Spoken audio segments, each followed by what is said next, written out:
ठीक है, देखो विद्युत ऊर्जा, ठीक है, तो विद्युत ऊर्जा पर आधारित प्रश्न है हमारा। प्रश्न कर रहा है कि यदि 140 वोल्ट का विभवांतर 140 वोल्ट का विभवांतर वाले विद्युत उपकरण द्वारा 12 कूलाम का आवेश प्रवाहित होता है तो उपकरण में व्यय ऊर्जा का मान कितना होगा। मतलब इसका कहने का तात्पर्य है कि हमारे पास एक कोई चालक है, चालक मतलब तार है, तार हो सकता है ऐसे इतना बड़ा हो सकता है, ठीक है। तो यह इसका बता रहा है कि विभवांतर कितना है, यानी V की वैल्यू जो है इक्वल टू 140 वोल्ट है, ठीक है, 140 वोल्ट का विभवांतर है, यानी आवेश प्रवाहित कर रहा है। देखो कह रहा है कि विद्युत उपकरण द्वारा 12 कूलाम का आवेश प्रवाहित होता है। तो इस सिरा से यहाँ से और यहाँ तक जाने में Q की वैल्यू कितना प्रवाहित हो रही है, 12 कूलाम का आवेश लग रहा है इस सिरा से इस सिरा जाने में, ठीक है। और विभवांतर 140 वोल्ट है। 140 वोल्ट की बैटरी भी हो सकती है, ठीक है, जिससे 12 कूलाम का आवेश एक सिरा से दूसरे सिरा तक जाता है। तो इसमें कह रहा है कि इस प्रकार उपकरण में व्यय ऊर्जा का मान बताइए, कितना ऊर्जा खर्च हो गया, बैटरी से कितना ऊर्जा खर्च हो जाती है उसको जोड़ने में, ठीक है। तो आपको बताया गया था कि विद्युत ऊर्जा को W से डिनोट करते हैं। आप विद्युत ऊर्जा लिखें या W लिखें, किया गया कार्य, ठीक है, विद्युत ऊर्जा होता है। तो देखो W बराबर बताया गया था कि V गुणे Q, विभवांतर गुणे आवेश, जिसका मात्रक होता है जूल, या W के मान बताया गया था विभव और धारा के पदों में, ठीक है। तो VIT, ठीक है, Q का मान जो होता है, Q का मान क्या होता है, Q बराबर, वैसे तो धारा बराबर होता है I बराबर, एक पल के लिए होता है I बराबर Q बट्टे T, आवेश बट्टे समय। तो इनका गुणा इनसे कर दोगे तो Q बराबर हो जाएगा IT। तो हम Q की जगह पर IT रख दिए, तो इनका भी मान जूल है, ठीक है। या एक और फार्मूला जब बताया गया था कि विभव और प्रतिरोध के पदों में, प्रतिरोध के रूप में लेते हैं विभवांतर आपका होना चाहिए और प्रतिरोध होना चाहिए, तो ओम के नियम से I इक्वल टू होता है V बट्टे R। तो अगर I के जगह पर हम V बट्टे R रख दें तो कितना हो जाएगा, तो V स्क्वायर T बट्टे R हो जाएगा। या W इक्वल टू, अगर हम R को यहाँ कर दें R इक्वल टू V बट्टे I, लेकिन हमारे में चलो यहाँ R है, लेकिन अगर V की मान देखें, V का मान, तो V बराबर IR। तो अगर हम यहीं पर V की जगह पर IR रख दिए होते तो IR इंटू IT, तो कितना हो गया यह I स्क्वायर RT, ठीक है। तो ये भी आपका फार्मूला है, मतलब ये सबका मात्रक जूल ही आप यूज करेंगे, जूल, ठीक है। तो यहाँ पर ये देखा गया, आप प्रश्न में दे रहा है कि यहाँ पर कि V का मान है 140 वोल्ट, 140 वोल्ट, और Q का मान है 12 कूलाम, तो W का मान कितना होगा ये पूछा गया है। W का मान कितना होगा, तो W के मान ज्ञात करना है हमको। किया गया कह रहा है कि व्यय ऊर्जा का मान बताइए, कितना ऊर्जा व्यय होती है, तो जितना ऊर्जा व्यय होगी उसी को कहेंगे विद्युत ऊर्जा। तो आप देखो, जब आपको V और Q मिला रहे तो किस फार्मूले का यूज करना है, तो फर्स्ट फार्मूले का, फर्स्ट नंबर पर दिखा रहा है।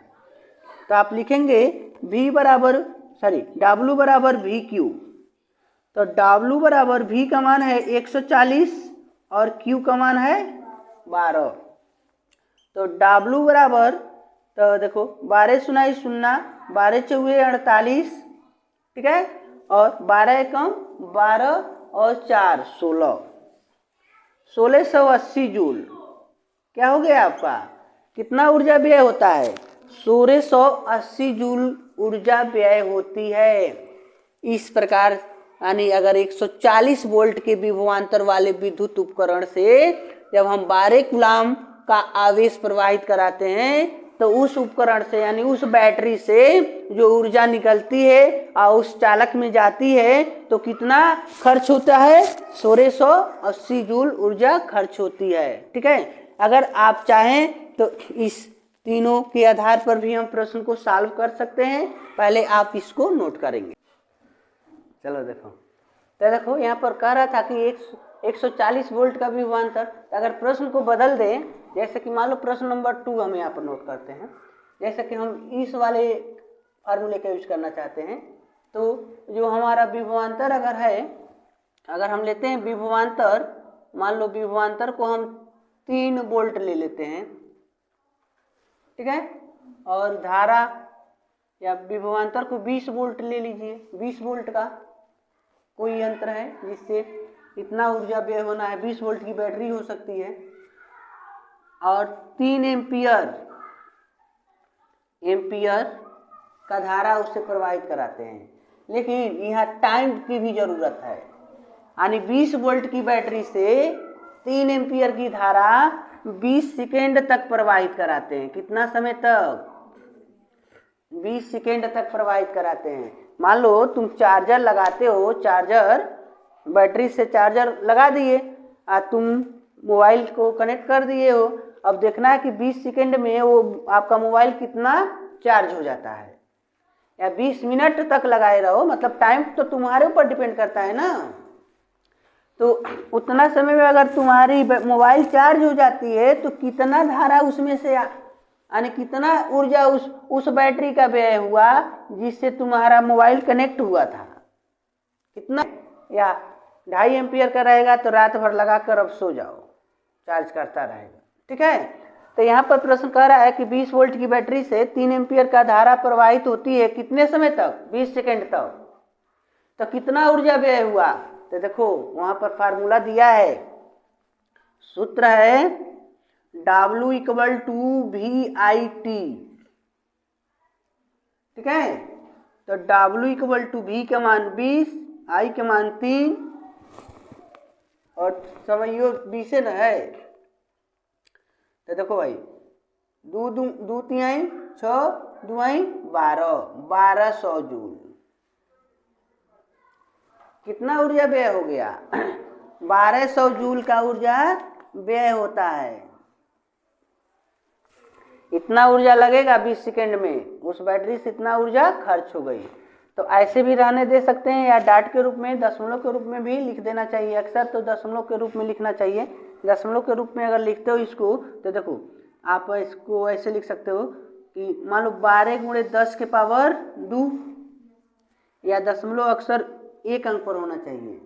जब हम दशमलव इधर लाएंगे, ठीक है, तो इसका मान बढ़ जाएगा, यानी W = 1.2 × 10 के पावर 3 जूल। ठीक है, तो आपके प्रश्न में अगर V का मान दिया हो, I का मान दिया हो, T का मान दिया हो तो इस फार्मूले का यूज करेंगे। अगर और देख लो, अगर इसका यूज करना चाहते हो तो मान लो कि तुम्हारे पास V का मान यानी 10 वोल्ट की बैटरी हो। ठीक है, 10 वोल्ट की बैटरी हो और 10 वोल्ट नहीं 12 वोल्ट ले लो, 12 वोल्ट की बैटरी अक्सर यूज करते हैं। और इसमें प्रतिरोध आप जो कनेक्शन करने वाले हो, जिससे बैटरी से अपने कहीं सप्लाई दे रहे हो, उसका प्रतिरोध देखो R का भी तो मान चाहिए। तो उस चालक का प्रतिरोध 5 ओम हो। ठीक है, आज ऐसे कनेक्शन किए तो हम 10 सेकेंड तक धारा का प्रवाह कराएं। ठीक है, तो 10 सेकेंड में वो कितना ऊर्जा खर्च करता है हमको पता करना है। तो देखो आपका सूत्र आपके पास है, W = V² T/R। तो V का मान 12 का वर्ग गुणे T का मान 10 बट्टे आर का मान 5, तो 5 दुआई, तो भी यानी 12 का वर्ग करो 144 गुणे 2, ठीक है, नीचे नहीं ना है अब, तो इसका गुणा करोगे 2 चौगे 8, 2 चौगे 8, 2 एकम 288 जूल का ऊर्जा व्यय होता है, ठीक है। तो अगर एग्जाम में अगर प्रश्न ऐसे पूछते हैं तो आप इस तरीक़ा से सॉल्व करते रहेंगे, लेकिन आपको इम्पॉर्टेंट बात ये है कि ये सब फार्मूला आपको याद होना चाहिए, तभी। हाँ, किसका मान? टी का मान। ऐसा नहीं है कि अगर आपको सवाल दे रहा है तो टी का मान जरूर देगा।